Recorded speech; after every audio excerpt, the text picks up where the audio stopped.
Assalamualaikum warahmatullahi wabarakatuh. Innal hamdalillah nahmaduhu wa nasta'inuhu wa nastaghfiruh wa na'udzu billahi min shururi anfusina wa min sayyiati a'malina. May yahdihillahu fala mudilla lahu wa may yudlil fala hadiya lahu. Asyhadu an la ilaha illallah wahdahu la syarika lah wa asyhadu anna Muhammadan abduhu wa rasuluh. Allahumma shalli ala nabiyyina Muhammad wa ala alihi wa sahbihi ajmain. Amma ba'd. Yang saya hormati Ketua BRM Gunung Sari dan seluruh jajarannya, Takmir Masjid Al-Mu'awanah, Bapak-bapak, ibu-ibu sekalian, jamaah ketarjian yang dimuliakan Allah. Alhamdulillah pada kesempatan ini kita diizinkan oleh Allah Subhanahu wa taala untuk bisa melanjutkan kajian ketarjian setelah kita melalui bulan Ramadan atau pasca Ramadan dalam keadaan sehat walafiat.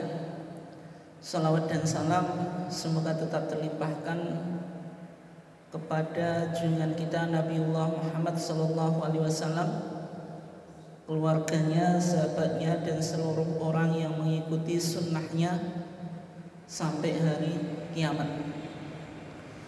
Bapak dan ibu sekalian, jamaah ketarjian yang dimuliakan Allah, untuk malam hari ini kita akan mengkaji topik yang cukup penting untuk kita ilmui dan nanti kita dalami, yaitu topik yang berkaitan kenapa warga Muhammadiyah wajib belajar tarjih. Tapi wajib ini bukan wajib syar'i, bukan wajib secara agama, tapi wajib dalam artian secara organisasi. Artinya kalau kita sebagai warga Muhammadiyah itu, acuan kita di dalam beragama itu ya putusan atau fatwa tarjih.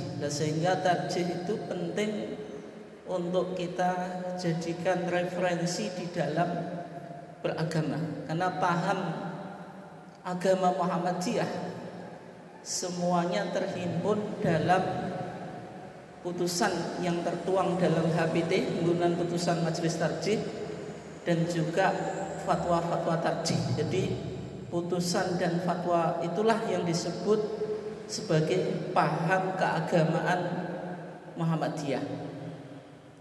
Tapi sebelumnya kita coba lihat di dalam ketarjian itu ada beberapa istilah teknis.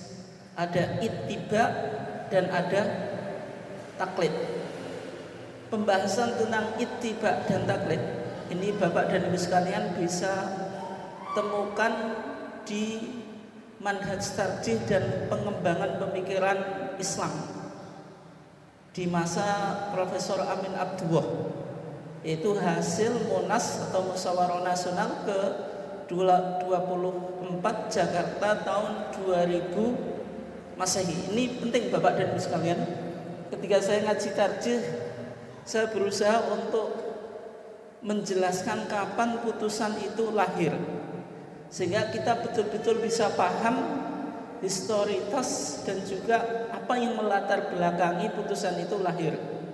Misalnya ya, yang paling penting ada sebuah video yang beredar di medsos ya, atau di YouTube. Ada Kiai Haji Idrus Romli itu menyoal akidah Muhammadiyah. Dalam pandangan Idrus Romli, dulu Muhammadiyah itu ahlu sunnah wal jamaah. Tapi pasca kemerdekaan itu di Muhammadiyah pecah menjadi dua. Ada ahlu sunnah wal jamaah, yaitu Islamnya bermadhab, Pak. Kalau di Indonesia Ahlussunnah wal Jamaah itu didefinisikan secara fikih mazhabnya Syafi'i, kemudian secara akidah Asy'ariyah, secara tasawuf yaitu mengikuti thariqah Al-Imam Junaid atau Al-Imam Ghazali. Kemudian ada amalan-amalan yang secara umum menjadi politik identitas Ahlussunnah wal Jamaah, misalnya tahlilan pasca kematian, kemudian apa lagi Pak? Ziarah kubur dan yang lainnya itu. Dalam pandangan Kiai Haji Idrus Romli, pasca kemerdekaan Muhammadiyah itu terjadi dua kubu. Yang pertama yaitu kelompok asli, yaitu Ahlussunnah wal Jamaah sebagaimana ajaran yang dipahami oleh mayoritas umat Islam di Indonesia. Yang kedua cenderung Wahabi, yaitu apa? Paham keagamaan yang berkembang di Saudi Arabia, yaitu Islam yang dikenal ekstrim Pak. Kalau ada kuburan yang ditinggikan itu diratakan ya. Pokoknya Islam yang diikuti oleh Saudi Arabia. Sehingga terjadi kompromisasi dalam merumuskan akidah Muhammadiyah. Sehingga akidah Muhammadiyah itu kata Kiai Haji Idrus Romli itu gabungan dari akidah Ahlussunnah wal Jamaah versi Nusantara dengan Wahabiyah gitu. Kesimpulan ini sebenarnya mudah untuk dijawab Bapak dan Ibu sekalian. Dan mudahnya bagaimana? Karena Kitabul Iman itu kitab yang berbicara tentang rumusan iman yang ada di Muhammadiyah. Itu sudah lahir tahun 1929. 1929 itu sudah merdeka atau belum? Ya belum. Berarti itu kesimpulan atau asumsi yang tidak berdasarkan data Pak, hanya ngarang saja gitu. Wong Kitabul Iman yang ada di Muhammadiyah, kalau jenengan lihat HPT jilid 1 itu ada Kitabul Iman, itu kitab pertama. Itu tahun 1929 di Solo gitu. Bagaimana itu Romli kok menyimpulkan setelah kemerdekaan itu ada kompromi sasi antara kelompok Muhammadiyah yang Ahlussunnah wal Jamaah dengan yang Wahabi. Nah, sehingga ketika kita nanti mengkaji tarjih dengan mengetahui kapan putusan itu lahir, kita bisa menjawab Bapak dan Ibu sekalian ketika misalnya ada tudingan-tudingan yang sengaja ditujukan dan digunakan untuk menyerang ideologi apa? Muhammadiyah. Kembali ke pembahasan kita. Di dalam Munas ke-24 Jakarta tahun 2000 itu dijelaskan ada istilah teknis yang ada di ketarjian. Yang pertama ittiba, yang kedua taklid. Apa yang membedakan ittiba dengan taklid? Ittiba itu di sana dikatakan ittibaul ulama bidalil atau bil hujjah, yaitu mengikuti pemikiran ulama disertai dengan mengetahui dalil atau argumentasinya. Ittiba merupakan sikap minimal harus dapat dilakukan oleh warga persyarikatan. Artinya kita di Muhammadiyah itu ya minimal melakukan apa? Ittiba. Ittiba itu berarti apa? Tidak sekedar opo jere tarjih Bapak dan Ibu, tapi kita berusaha untuk memahami dalil yang dikemukakan oleh majelis tarjih, sehingga HPT kita, himpunan putusan tarjih, itu selalu ada kutipan dalil baik dari Quran dan Sunnah. Fatwa-fatwa tarjih itu juga sama, artinya tidak hanya menyampaikan pendapat ulama, tapi dijelaskan dalil atau argumentasi yang dipakai. Tujuannya apa? Tujuannya supaya kita bisa mengetahui yang kita jadikan acuan itu dalilnya, baik dari dalil Quran dan Sunnah. Kenapa demikian? Karena dalam pandangan tarjih kita sebagai warga Muhammadiyah itu minimal ittiba atau menjadi apa? Muttabi'. Sehingga kita tidak boleh menjadi muqallid. Muqallid itu apa? orang yang melakukan taklid. Taklid itu bagaimana? Taklid itu ittiba'ul ulama bila dalilin atau bila hujjatin, mengikuti pendapat ulama tapi tidak tahu dalil atau argumentasi yang dipakai. Itu yang disebut apa? Taklid. Nah, sehingga di sana dikatakan taklid merupakan sikap yang tidak dibenarkan, sehingga warga Muhammadiyah tidak boleh menjadi apa? Muqallid, hanya sekedar ikut-ikutan tanpa apa? Mengetahui dalil atau argumentasinya. Taklid itu tidak diperkenankan. Yang pertama bagi ulamanya saja taklid, apalagi umatnya gitu. Sehingga ulama yang ada di Muhammadiyah, misalnya di dalam struktural majelis tarjih, itu tidak boleh taklid. Tetapi kembali ke yang pernah kita bahas, di Muhammadiyah tidak bermadzhab tapi juga tidak anti madzhab. Maksudnya apa? Maksudnya di dalam merumuskan diktum atau norma agama itu langsung dirujuk pada Quran dan Sunnah, tetapi pendapat ulama itu dipertimbangkan. Bukan berarti kalau Muhammadiyah itu tidak bermadzhab, pendapat ulama tidak penting. Pendapat ulama tetap apa? Penting, tapi tidak diikuti secara taklid tadi. Pokoknya apa jere Imam Syafi'i, tidak semacam itu. Imam Syafi'i punya kedudukan yang luar biasa dalam apa? Keilmuan Islam, terutama dalam bidang apa? Fikih. Tapi kita tidak dianjurkan untuk mengikuti Imam Syafi'i secara totalitas. Tapi kalau jenengan menganggap Imam Syafi'i itu nggak penting, ya salah juga. Imam Syafi'i itu seorang ulama yang luar biasa jasanya dalam apa? Bidang fikih. Tapi tidak ada kewajiban kita untuk mengikuti Imam Syafi'i, contohnya secara mutlak. Berarti ada yang pandangan kita ada yang sama dengan Imam Syafi'i, ada juga yang berbeda. Makanya dalam majelis tarjih ada wawasan apa? Tidak berafiliasi kepada mazhab. Artinya Muhammadiyah mengacu pada Quran dan Sunnah, tapi untuk memahami Quran dan Sunnah kita butuh apa? Pendapat ulama. Bisa dipahami ya? Ya. Kemudian kalau kita lihat di dalam fatwa tarjih, Bapak dan Ibu sekalian, ini kita ambil di SM Suara Muhammadiyah tahun 2006. Di sana dijelaskan tentang hukum serta beramal dengan taklid. Intinya kesimpulannya, di dalam agama Islam, umat Islam itu dianjurkan untuk ittiba, yaitu mengikuti Quran dan mengikuti apa? Sunnah. Sehingga Allah Subhanahu wa taala berfirman, "Ya ayyuhalladzina amanu, wahai orang-orang beriman, atiullaha, taatlah kamu kepada Allah, wa atiur rasul, dan taatlah kamu kepada Rasul." Taat kepada Allah itu apa? Maksudnya bittiba'il Quran, maksudnya mengikuti Al-Quran. Kalau atiur rasul, apa maksudnya apa? Bittiba'i sunnah,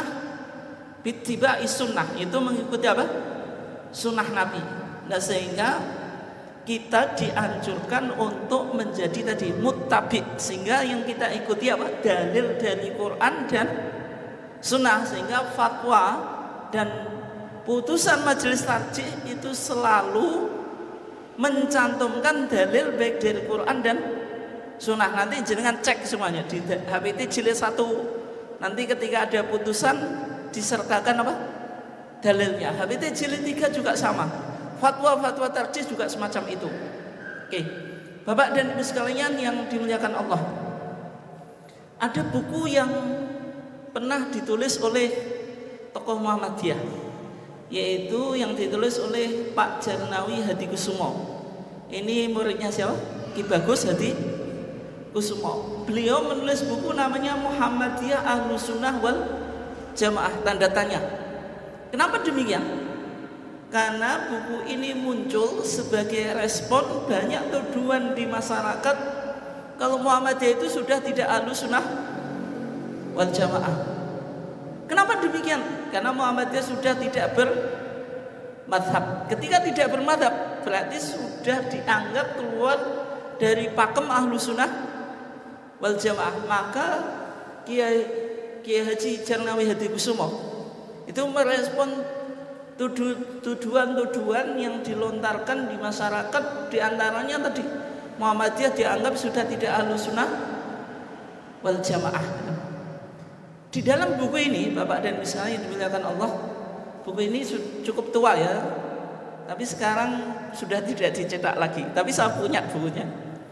Di sana diawali pembahasan tentang hukum ijtihad, ittiba dan taklid itu.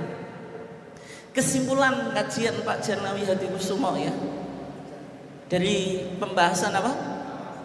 Ijtihad, taklid dan ittiba. Kesimpulan beliau, ijtihad hukumnya wajib. Artinya kalau kita sebagai umat Islam ini bisa ijtihad, maka kita wajib melakukan apa? Ijtihad. Tapi untuk menjadi mujtahid itu enggak mudah Bapak dan Ibu sekalian. Ada persyaratan yang cukup apa? Ketat. Bahasa Arabnya harus bisa, menguasai ilmu usul fikih, tahu hadis, mustalah hadis, Al-Quran, tafsir dan sebagainya. Memang susah untuk memenuhi apa kriteria sebagai mujtahid. Ketika kita tidak bisa menjadi mujtahid, maka di sana dikatakan kita hendaklah menjadi muttabi. Boleh mengikuti ulama, termasuk dalam Muhammadiyah ulamanya apa? Majelis tarjih. Tapi bukan sekedar mengikuti tarjih, tapi tahu dalilnya. Ini yang susah Bapak dan Ibu sekalian. Memang sebagian orang Muhammadiyah pokoknya apa jere tarjih. Sebagian malah nggak penting juga pandangan majelis tarjih. Tapi sebenarnya yang diinginkan majelis tarjih, kita diikuti untuk mengikuti majelis tarjih, tapi juga apa? Tahu dasar yang dipakai oleh majelis tarjih. Makanya penting ngaji kayak semacam ini di sini, Pak. Artinya kita bicara tentang tarjih bukan opo jere tarjih, tapi kita berusaha mengetahui dalil yang dipakai oleh majelis tarjih. Dan ketika kita melakukan semacam itu disebut apa? Ittiba. Disebut apa? Ittiba.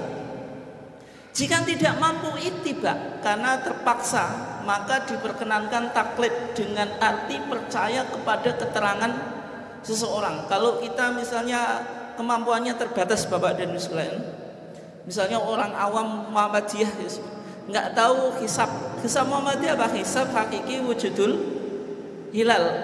Hisab itu apa? Nggak tahu. Hakiki itu apa? Hakiki lawannya apa? Urfi. Artinya hisab Muhammadiyah bukan hisab urfi, tapi hisab hakiki. Wujudul hilal apa? Nggak tahu. Wujudul hilal itu ada 3 kriteria. Yang pertama apa? Sudah terjadi konjungsi atau ijtima'. Karena matahari dan bulan ketika nanti menjelang tanggal 1 itu terjadi apa? Ijtima', yaitu berada di dalam satu garis. Kemudian yang kedua, ijtima'nya itu harus qoblal ghurub, sebelum matahari terbenam. Kemudian saat matahari terbenam, piringan bulan yang bagian atas harus terlihat.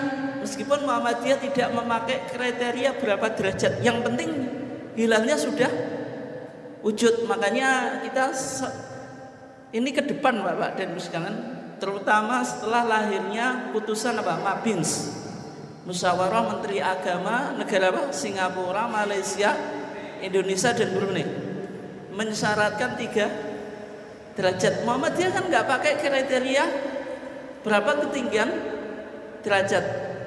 Putusan Mabins ini akan memicu selalu terjadi perbedaan, Pak. Kemungkinan juga Idul Adha tahun ini juga beda, karena Muhammadiyah kriterianya apa?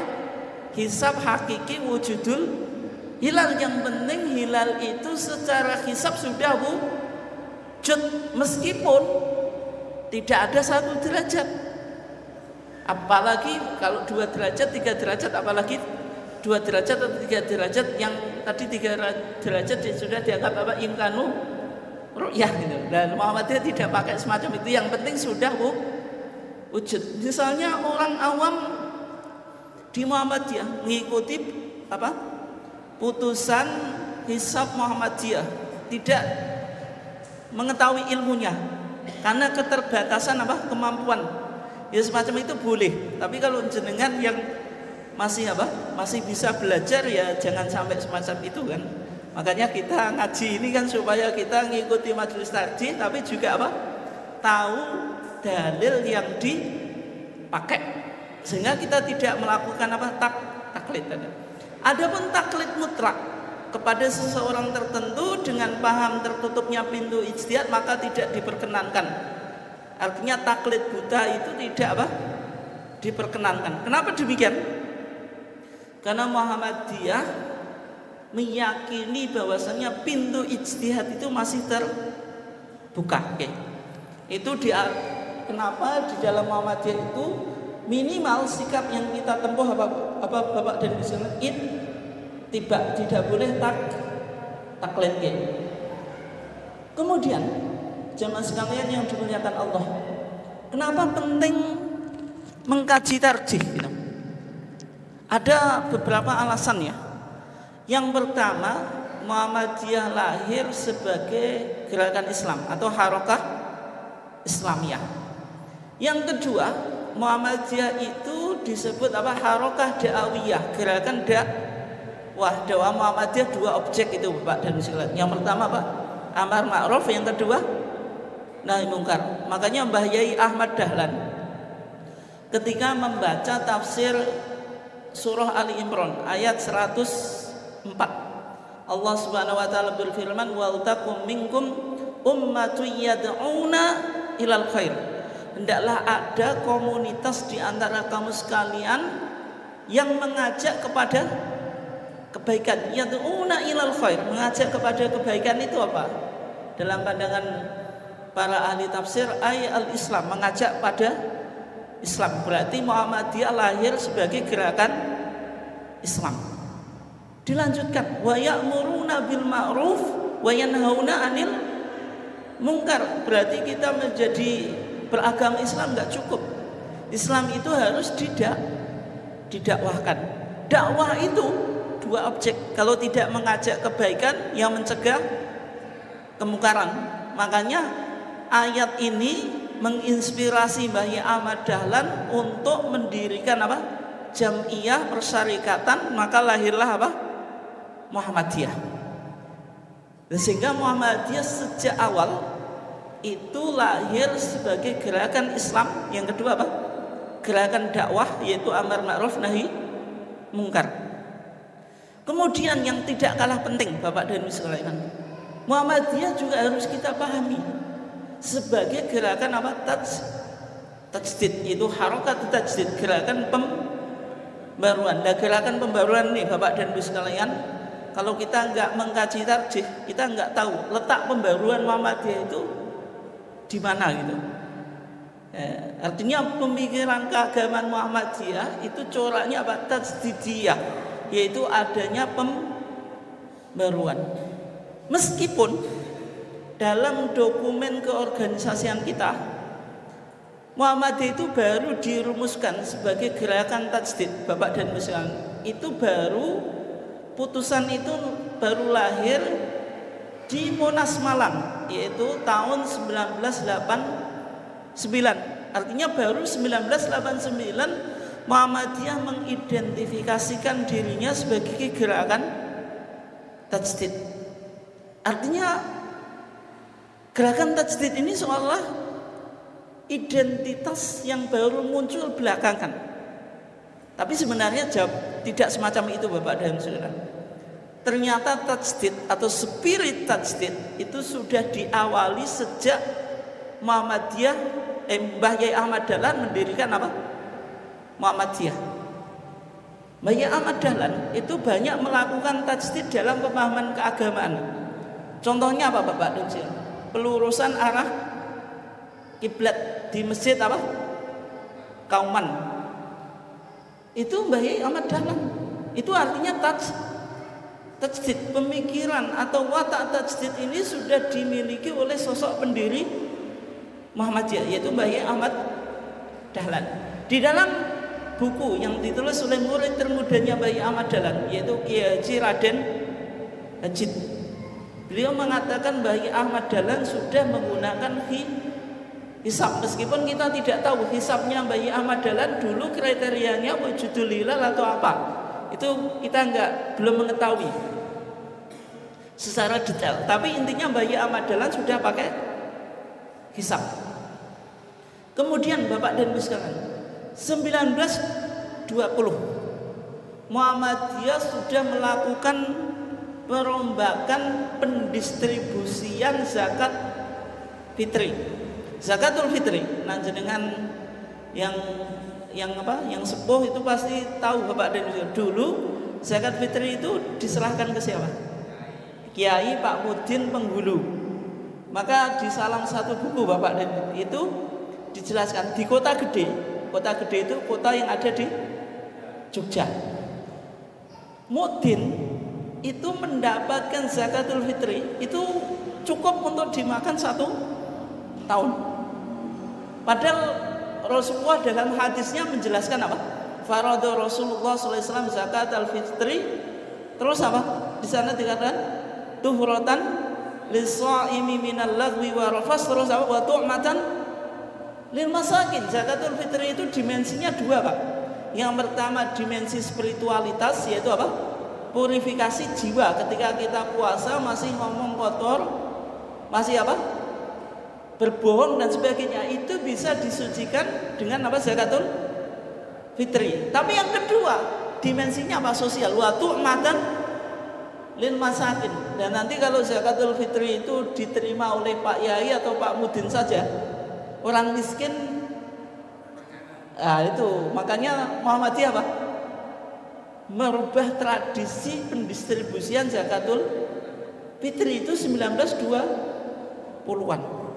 Berikutnya Muhammadiyah membolehkan khutbah Jumat itu disampaikan dalam bahasa bumi putra. Itu menyalahi rumusan mazhab Syafi'i, Bapak dan Ibu sekalian. Dengan kalau baca Fathul Mu'in, Fathul Wahab, kitab fikih mazhab Syafi'i, itu syarat khutbah itu apa? Antakuna bil Arabiyyah, harus pakai bahasa Arab. Makanya Tuban, Bapak dan Ibu sekalian, Tuban itu kabupaten yang ulamanya itu kolot, nggak mau khutbah dengan bahasa Jawa atau bahasa Indonesia. Artinya mereka memegang pandangan mazhab Syafi'i. Tapi Muhammadiyah memahami esensi khutbah apa? Memberikan nasihat. Nasihat itu ya bisa dipahami oleh jamaah. Tapi kalau khutbahnya bahasa Arab, itu jamaahnya pasti nggak paham. Bahasa Indonesia, bahasa Jawa saja jenengan banyak yang ngantuk gitu. Apalagi bahasa Arab lama sekali. Oh jelas satu masjid setengahnya tertidur. Mau bahasa Jawa, bahasa Indonesia saja kan rata-rata ngantuk kan kalau dengerin khutbah. Apalagi bahasa Arab nggak bisa dipahami. Itu artinya apa? Muhammadiyah sejak awal itu sudah memiliki spirit tajdid, yaitu pembaruan. Sehingga kesimpulan kita, karakteristik gerakan Muhammadiyah itu 3. Gerakan Islam, gerakan amar ma'ruf nahi munkar, terus apa? Gerakan tajdid. Dan kemudian yang kedua alasannya, kenapa kita penting mengkaji tarjih? Kalau kita lihat di MKCHM ya, MKCHM itu matan keyakinan dan cita-cita hidup Muhammadiyah. Di sana dikatakan ada 4 bidang garapan Muhammadiyah. Yang pertama akidah, yang kedua apa? Akhlak, yang ketiga ibadah, yang keempat muamalat dunyawiyah. Artinya Muhammadiyah bicara di 4 bidang ini. Akidah yaitu apa? Memurnikan tauhid dan apa? Memberantas apa yang diistilahkan dengan apa? TBC, yaitu takhayul, bid'ah, khurafat dan syirik. Kemudian akhlak yaitu apa? Mengajarkan akhlak mahmudah atau akhlak apa? Islamiyah dan menjelaskan kalau akhlak madmumah itu akhlak yang tercela gitu. Kemudian ibadah, mengajarkan ibadah yang sesuai dengan tuntunan Nabi dan menjelaskan ada ibadah-ibadah yang tidak ada sumbernya, itulah yang disebut apa? Bid'ah. Kemudian muamalah duniawiyah ini tajdidnya pada dinamisasi, bisa berkembang sesuai dengan tuntutan apa? Zaman. Sehingga Muhammadiyah memiliki pandangan di 4 bidang ini: akidah, akhlak, ibadah, dan muamalat duniawiyah. Sehingga lahirlah putusan dan fatwa-fatwa tarjih. Putusan dihimpun dalam HPT, fatwa dihimpun dalam buku namanya apa? TJA, yaitu tanya jawab agama. Maka putusan dan fatwa tarjih itulah yang disebut dengan ideologi atau paham keagamaan Muhammadiyah. Bapak dan Ibu sekalian yang dimuliakan Allah. Sehingga kalau kita lihat dalam ketarjian itu ada beberapa spirit. Yang pertama tajdid, ini yang nanti kita bahas. Yang kedua toleran, yaitu apa? Tasamuh. Muhammadiyah tidak mengklaim dirinya paling benar, tapi menghargai perbedaan. Sehingga dalam pandangan Muhammadiyah, dalam penentuan Idul Fitri dan Idul Adha, antara hisab dan ru'yah itu kita tidak menyalahkan orang yang pakai ru'yah, tapi kita menganjurkan hisab. Tapi warga Muhammadiyah tentu pakai hisab, Bapak dan Ibu sekalian. Tidak bisa warga Muhammadiyah kalau gitu saya pakai ru'yah. Karena apa? Pandangan keagamaan kita pakai hisab. Kemudian infitah, terbuka, artinya putusan dan fatwa tarjih itu boleh dikaji kembali. Misalnya dulu Muhammadiyah kunut 1972 itu baru dikaji ulang, ternyata hadis-hadis kunut subuh itu dinilai apa? Statusnya dhaif. Tapi sebelum 1972 Pak, di Monas Tarjih Hadis Muhammadiyah kunut. Artinya pandangan keagamaan itu bisa berkembang, boleh dikaji ulang. Biasanya ini yang sering salah dipahami Bapak. Tidak ngono lenya-lenye, bukan. Imam Syafi'i saja punya qaul qadim dan qaul apa? Jadid.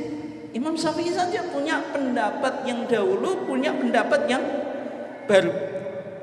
Sehingga semua imam mazhab itu pernah mengkoreksi pandangannya kembali. Nah, kalau jenengan bantah, saya sejak kecil nggak pernah mengkoreksi pandangan saya. Ya memang nggak pernah ngaji kok.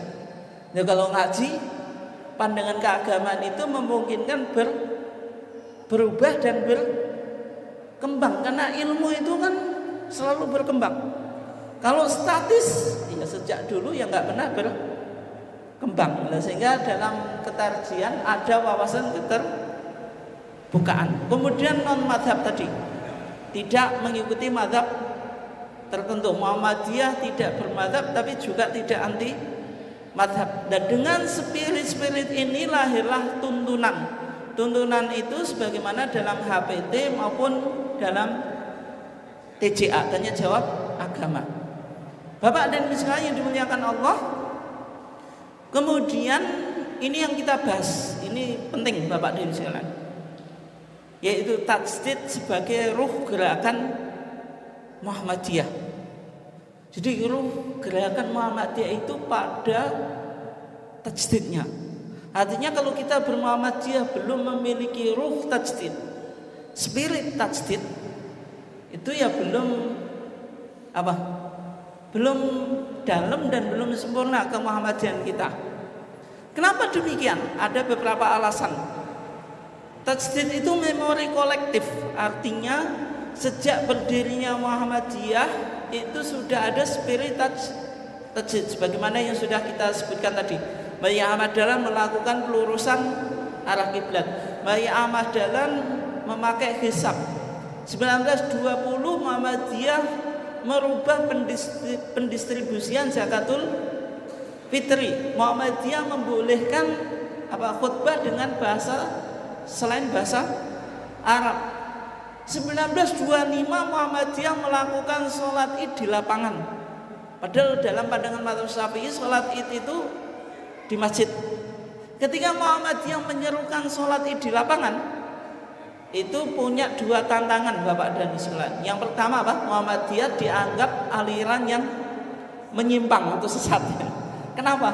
Menyimpang dari pemahaman mainstream di Indonesia. Kalau sholat id itu di masjid. Yang kedua, tantangan dari pemerintah Hindia Belanda. Tentu Belanda itu nggak suka kalau ada komunitas atau perkumpulan yang membangkitkan spirit nasionalisme.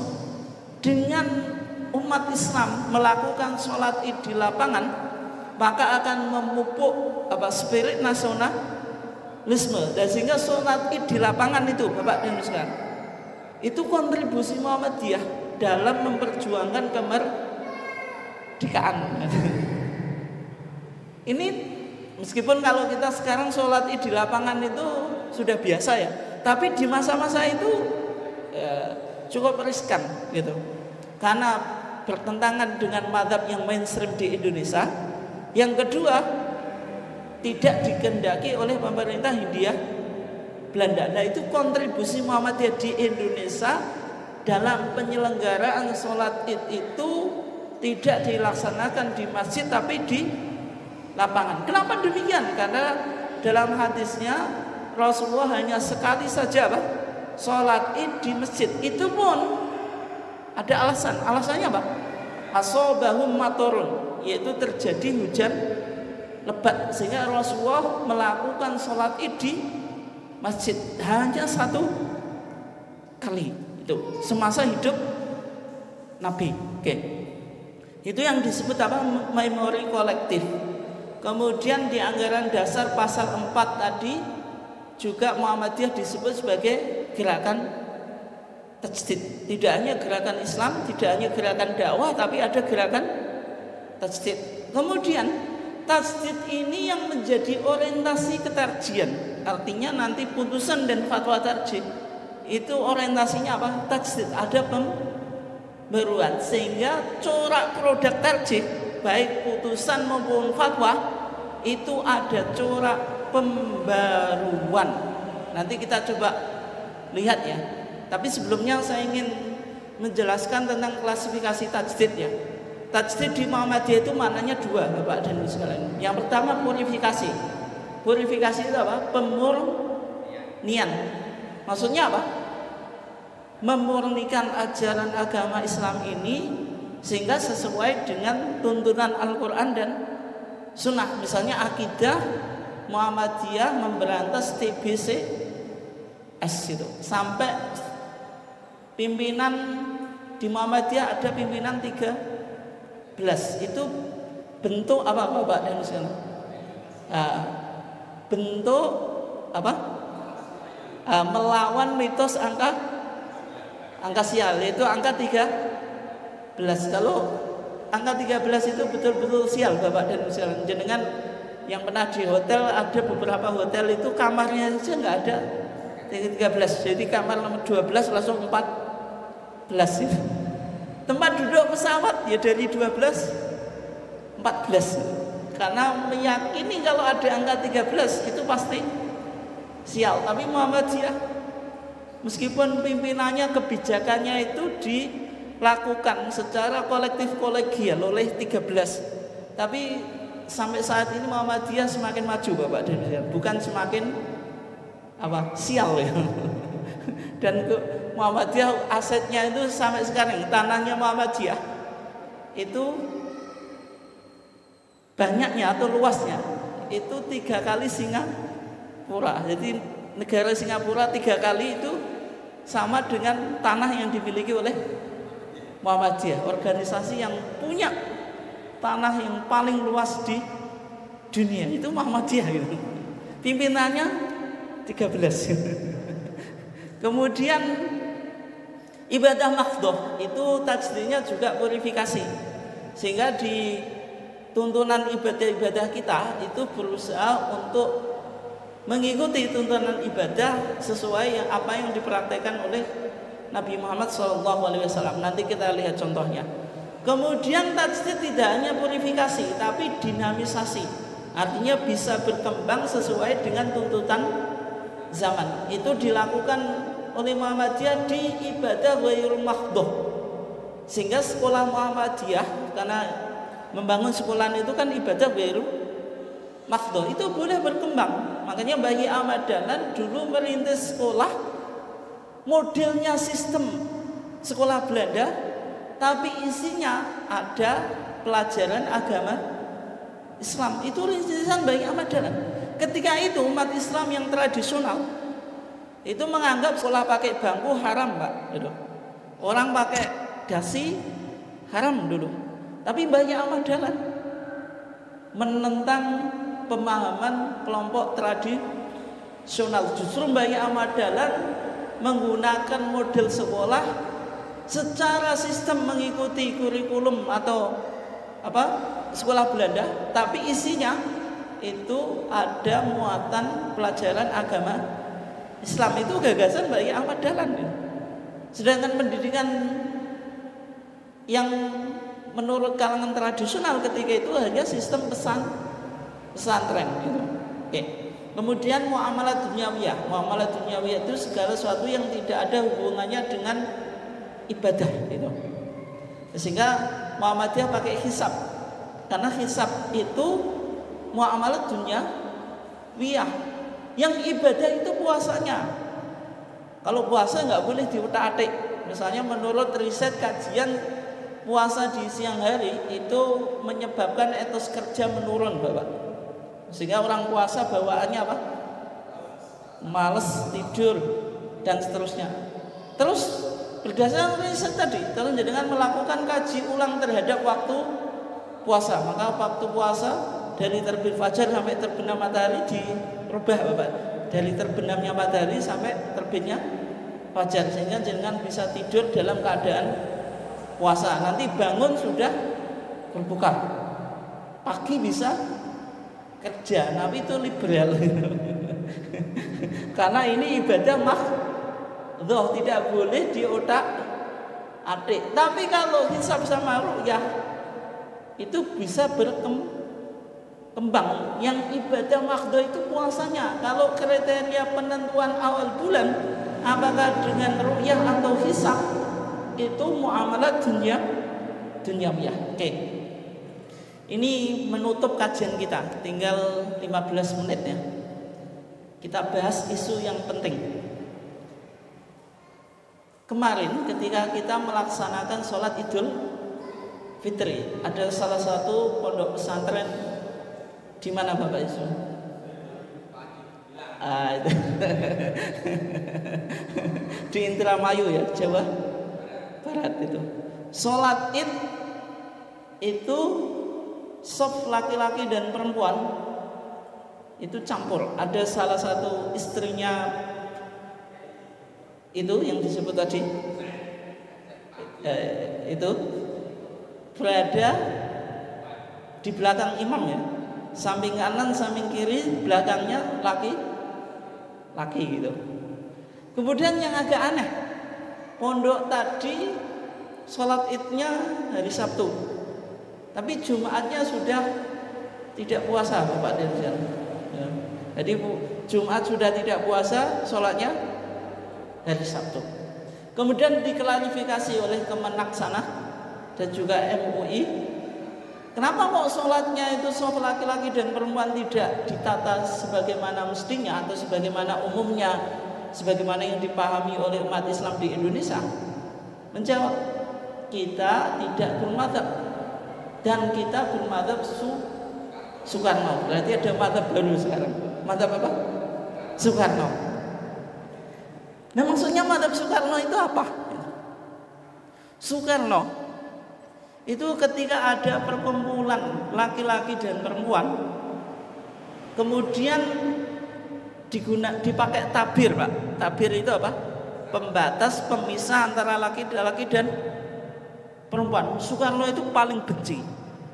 Kenapa? Karena tabir itu simbol perbudakan wanita.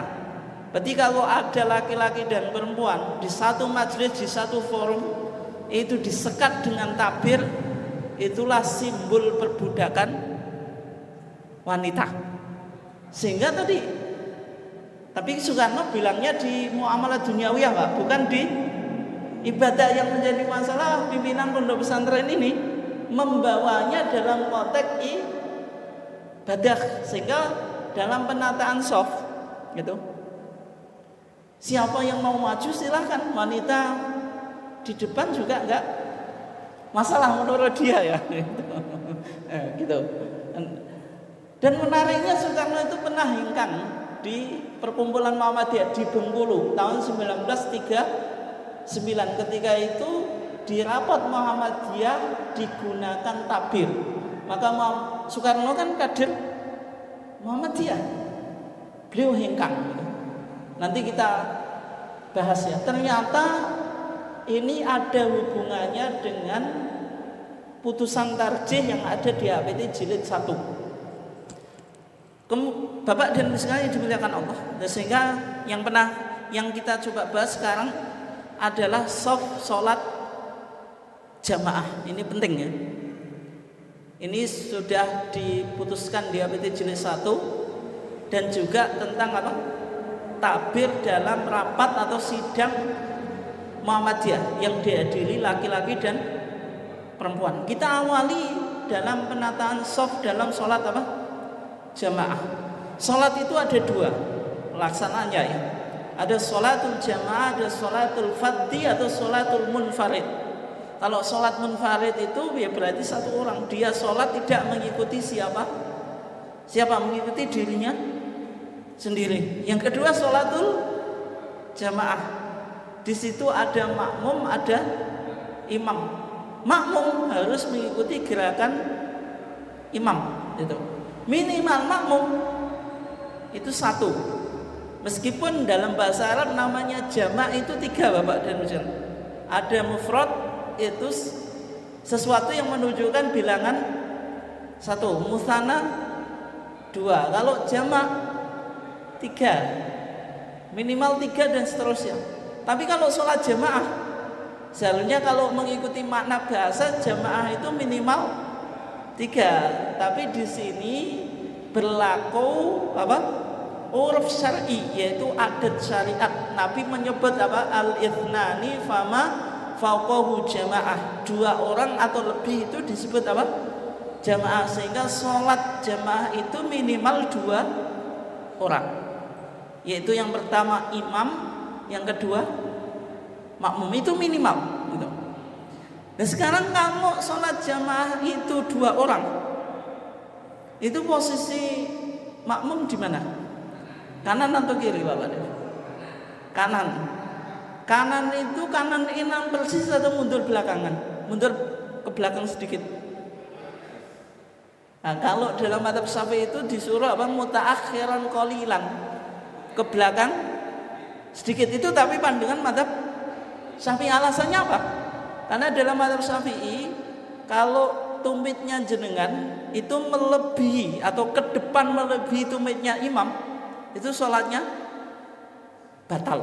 Supaya tidak sampai tumit kita itu nyalip tumitnya imam, disuruh ke belakang sedikit. Tapi kalau menurut Imam Ahmad atau mazhab Hambali, di kanan imam itu ya di kanan persis, karena tidak ada dalil yang menjelaskan harus ke belakang sedikit. Dan pandangan tarjih kalau di sini mengikuti mazhab Hambali, tidak Syafi'i. Meskipun praktek di warga Muhammadiyah ya rata-rata mengikuti mazhab Syafi'i. Karena apa? Ya umumnya di Indonesia semacam itu. Tapi sebenarnya pandangan tarjih apa? Sejajar dengan imam. Karena tidak ditemukan dalil yang menunjukkan apa? Harus ke belakang sedikit. Alasannya apa? Alasannya hadis Jabir ibn Abdullah. Jadi ada sahabat namanya Jabir ibn Abdullah. Dia mengatakan qoman nabiyyu, Nabi itu berdiri, yusallil maghribah, salat maghrib. Fajitu, maka saya datang. Siapa yang datang? Jabir ibn Abdullah. Berarti Nabi sholat maghrib sendirian, kemudian disusul siapa?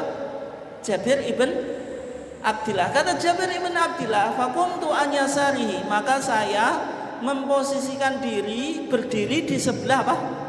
Kirinya Nabi. Ketika Jabir ibn Abdillah itu berada di posisi kirinya Nabi, fanahani, kata Jabir, Nabi melarangku, faja'alani an yaminihi, kemudian beliau memposisikan saya di sebelah kanannya. Berarti kesimpulan kita, Bapak dan Ibu sekalian, yang pertama, tadi kan Nabi sholat sendiri, disusul oleh Jabir ibn Abdillah. Berarti orang sholat jamaah itu tidak harus niatnya sejak awal sholat jamaah. Nabi kan awalnya kan sholat sendirian, baru disusul oleh Jabir ibn Abdillah gitu. Yang kedua, kalau makmum satu itu berarti di kanan. Kalau makmumnya itu memposisikan di kiri, imam boleh apa? Menarik makmum supaya pindah ke kanan. Tapi masalahnya kalau makmumnya paham, Bapak Den. Kalau enggak, mungkin nyalahkan jenengan juga. Imam piye to, paham atau enggak? Salat itu enggak boleh gerak. Kok gerak-gerakkan makmum gitu. Imamnya cetok salat atau enggak? Padahal dia sendiri yang enggak paham. Ya, berarti tadi Nabi kalau apa? Ada makmum memposisikan diri di sebelah kiri, ditarik supaya pindah ke sebelah kanan. Tsumma jaa sahibuni, kemudian datang sahabatku. Di hadis Jabir ibn Abdillah yang riwayat Imam Ahmad itu tidak disebutkan siapa namanya. Tapi di riwayat Imam Muslim dan Abu Dawud namanya itu Jabir ibn Sakhr. Kemudian datang sahabatnya Jabir ibn Abdillah namanya Jabir ibn Sakhr. Fasaffana khalfahu. Maka Nabi apa? Meletakkan saf mereka atau saf kita di belakangnya. Di hadis yang riwayat Imam Muslim dan Abu Dawud itu apa? Fa akhadha bi aidina jami'an. Nabi memegang kedua tangannya, kemudian apa? Didorong ke belakang. Berarti apa? Tadi Nabi sholat sendirian, diikuti siapa? Jabir ibn Abdillah. Karena dia di kanannya digeser ke kiri. Setelah itu datang siapa? Jabir ibn Sakhr, yaitu memposisikan diri di sebelah apa? Kirinya sama Nabi. Kedua tangannya dipegang kemudian didorong ke belakang. Sehingga kesimpulan kita apa, Pak? Kalau makmumnya dua, tempatnya apa? Di belakang imam. Bukan samping kanan samping kiri, tapi di belakang imam. Tapi kalau makmumnya satu, itu di sebelah kanan. Di sebelah apa? Kanan. Oke, jelas ya? Itu kalau softnya apa? Laki-laki. Sekarang yang menjadi pembahasan kita, Pak, bagaimana kalau soft wanita? Dia satu orang, posisinya di mana? Belakang. Satu orang. Kalau jenengan sholat di rumah sama ibu-ibunya, sama ibunya, di mana, Pak? Belakang atau sampingnya, Pak? Belakang. Kalau wanita meskipun satu orang tetap di belakang, bukan di sampingnya. Alasannya apa? Alasannya hadis Ibn Abbas. Kata Ibn Abbas, sholat itu ilajan bin Nabi. Saya sholat di samping Nabi. Di samping Nabi ini kanan atau kiri, Pak? Ibn Abbas kan satu orang kanan berarti. Wa Aisyatu khalfana tusolli ma'ana. Di belakang kami ada Aisyah yang ikut sholat bersama kami. Aisyah satu orang atau dua? Satu. Berarti kalau wanita satu di belakang imam meskipun hanya satu. Kemudian yang kedua hadis Anas, Pak. Anas itu pernah sholat bersama Nabi kayak tadi Jabir ibn Abdillah. Anas memposisikan diri di sebelah kiri sama Nabi digeser ke kanan. Dan di belakang Anas itu ada ibunya. Ibunya siapa namanya? Ummu Sulaim. Berarti kesimpulan kita Pak, shaf itu kalau makmumnya apa? Satu orang laki-laki di sebelah kanan. Persis itu kalau di Muhammadiyah ya. Sama dengan mazhab Hambali. Meskipun kalau mazhab Syafi'i suruh geser ke belakang dikit ya. Tapi kalau di Muhammadiyah sama dengan mazhab Hambali sebenarnya gitu ya. Kalau makmumnya dua di belakang, dua laki-laki loh di belakang, bukan samping kanan samping kiri ya, itu bukan, tapi di belakang. Kalau tiga ya sama di belakang dan seterusnya ya. Kemudian kalau makmumnya itu wanita meskipun satu di belakang, makanya kalau jenengan sholat di rumah, jenengan imam, ibunya makmum, ibunya di belakang, bukan di samping gitu ya. Oke. Jadi penataan shaf itu laki-laki yang dewasa, kemudian ghilman anak kecil, kemudian anak kecil perempuan, kemudian baru orang dewasa. Itu kalau tidak ada pembatasnya Pak. Kalau ada pembatasnya, pandangan ulama kembali ke semula, meskipun wanita ya lebih baik shafnya depan. Tapi kalau ada pembatas, kenapa kok demikian? Nabi bersabda, khairu sufufi rijali awwaluha wa syarruha akhiruha. Sebaik shaf-shaf laki-laki itu di belakang, yang depan yang paling jelek apa? Yang paling belakang. Wa khairu sufufi nisa'i akhiruha. Sebaik-baik shaf wanita itu yang paling belakang. Wa syarruha, dan jelek-jeleknya awwaluha, yang pertama. Kenapa demikian Pak? Shaf laki-laki terbaik paling depan, shaf wanita yang terbaik paling belakang. Sejelek-jelek shaf laki-laki paling belakang, sejelek-jelek shaf wanita paling depan. Kenapa demikian Pak? Karena semakin dekat berinteraksi. Artinya di zaman Nabi, masjid itu nggak ada tabir yang memisah laki-laki dan perempuan. Itu kalau di zaman Nabi ya. Kalau sekarang masjid ada tabirnya, boleh atau enggak? Ya boleh kalau ada kepentingan. Tapi kalau misalnya enggak ada tabirnya juga boleh. Biasanya yang bikin tabir supaya apa Pak? Supaya jelas. Kalau enggak ada tabir, kadang masjidnya susah diatur kan. Nanti yang laki-laki mau masuk juga bingung Pak. Sehingga sebagian masjid kayak di sini ada semacam itunya. Ya, oke. Intinya boleh gitu. Oke ya. Itu tentang shaf. Ini yang terakhir. Di kitab Masail Satta, kita beberapa masalah gitu. Di sana di Kongres Majelis Tarjih ke-28 ini di Jogja Pak, tahun 1930. Di sana dibahas tentang hal tabir dalam sidang. Tabir itu apa? Sekat pemisah antara jamaah laki-laki dan perempuan dalam rapat. Dalam apa? Rapat. Di sana diputuskan Pak, menggunakan tabir dalam perkumpulan-kumpulan Muhammadiyah itu dianjurkan atau diperintah. Pokoknya rapat atau forum Muhammadiyah yang menghadirkan laki-laki dan perempuan itu dianjurkan pakai tabir. Landasannya apa? Qul lil mu'minina yaghuddu min absarihim. Katakanlah wahai kepada orang-orang yang beriman, katakanlah wahai Muhammad kepada orang-orang yang beriman, yaghuddu min absarihim, hendaklah dia menundukkan pandangan. Apakah wanita juga tidak dianjurkan menundukkan pandangan? Sama, karena wanita juga suka laki-laki. Wa qul lil mu'minati yaghuddna min absarihinna. Katakanlah kepada wanita-wanita mukmin hendaklah menundukkan pandangannya.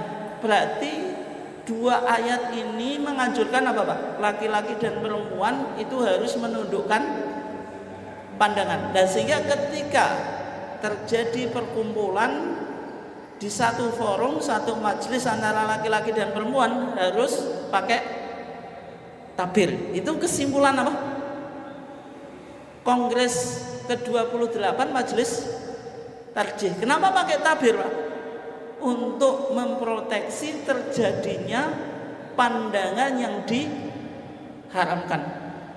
Tahun berapa? 1930. Sehingga ketika Soekarno diundang di Bengkulu, Pak, untuk menghadiri rapat apa? Muhammadiyah. Di sana di rapat itu dihadiri laki-laki dan perempuan pakai tabir. Ketika Soekarno masuk rapat langsung hengkang, Pak. Kenapa hengkang?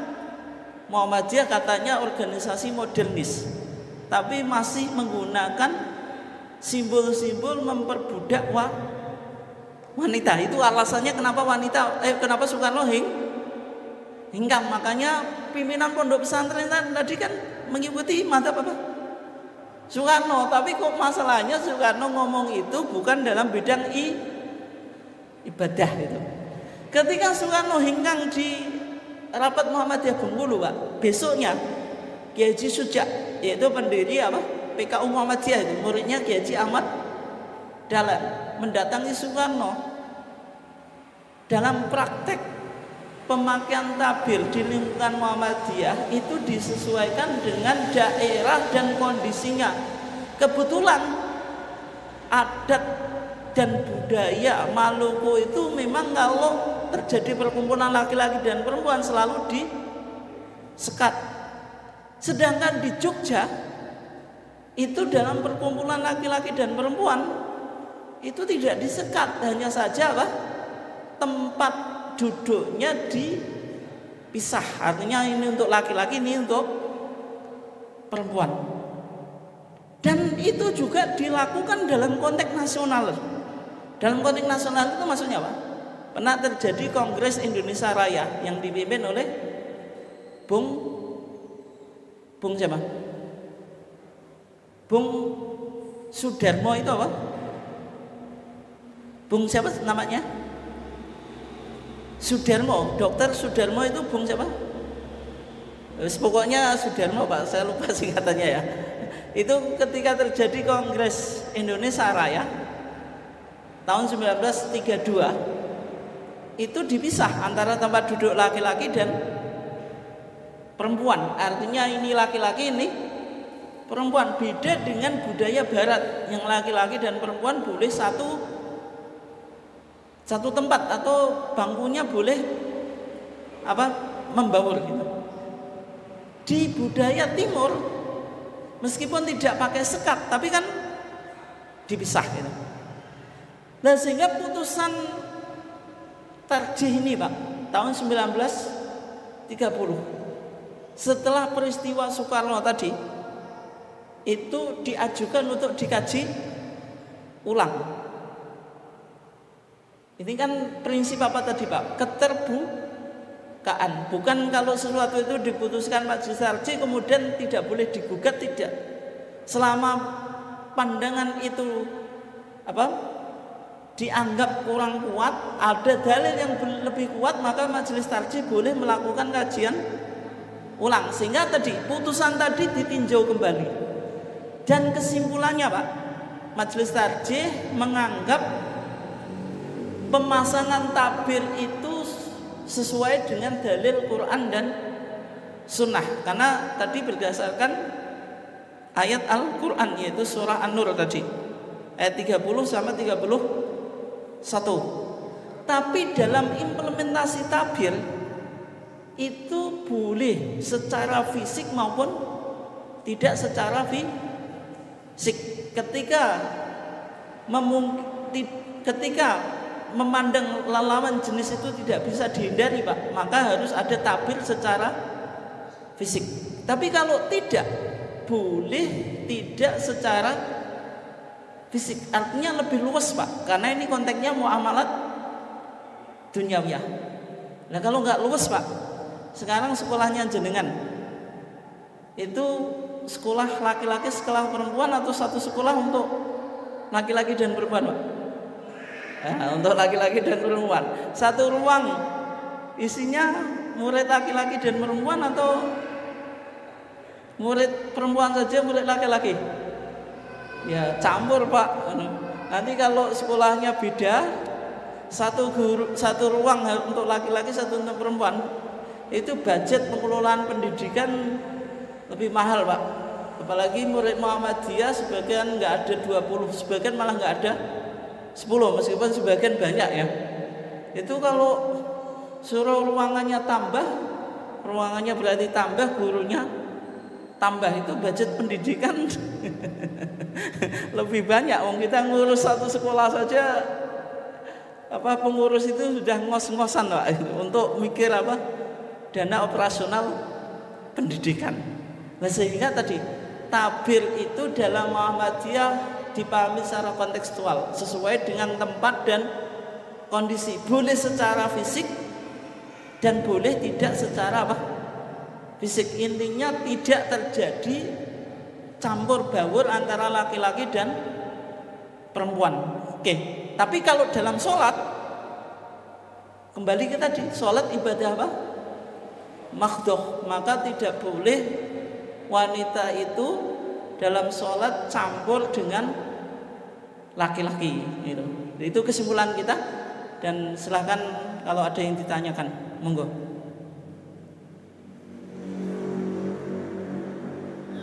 Nggih, monggo.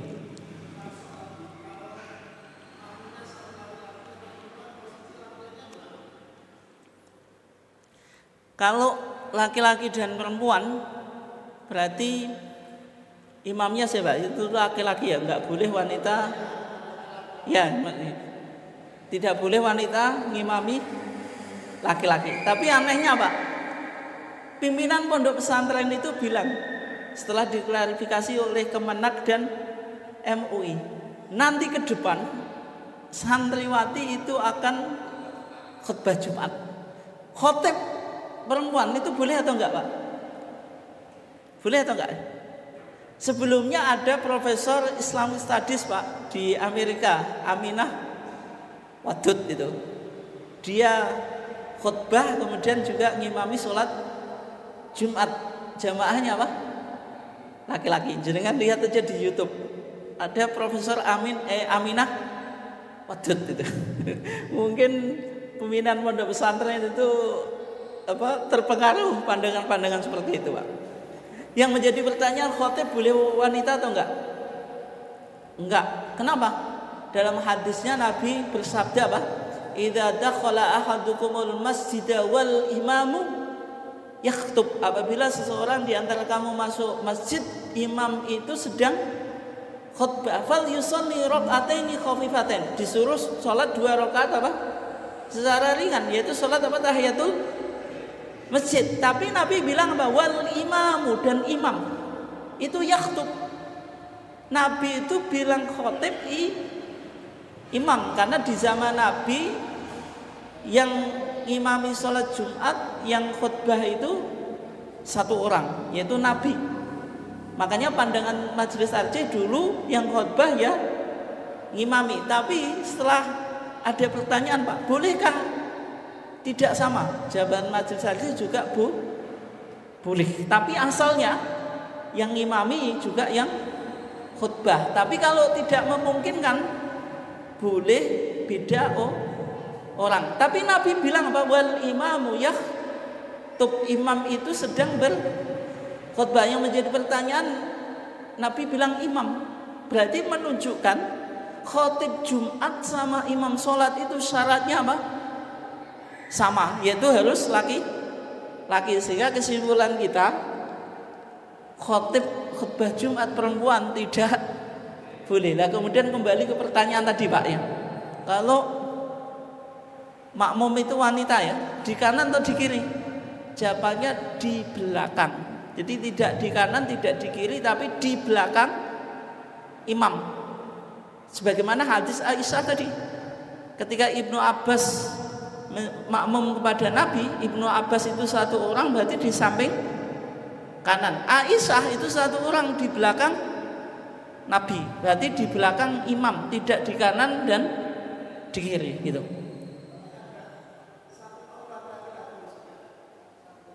Dua orang, kalau 2 orang tadi ke belakang, di belakang.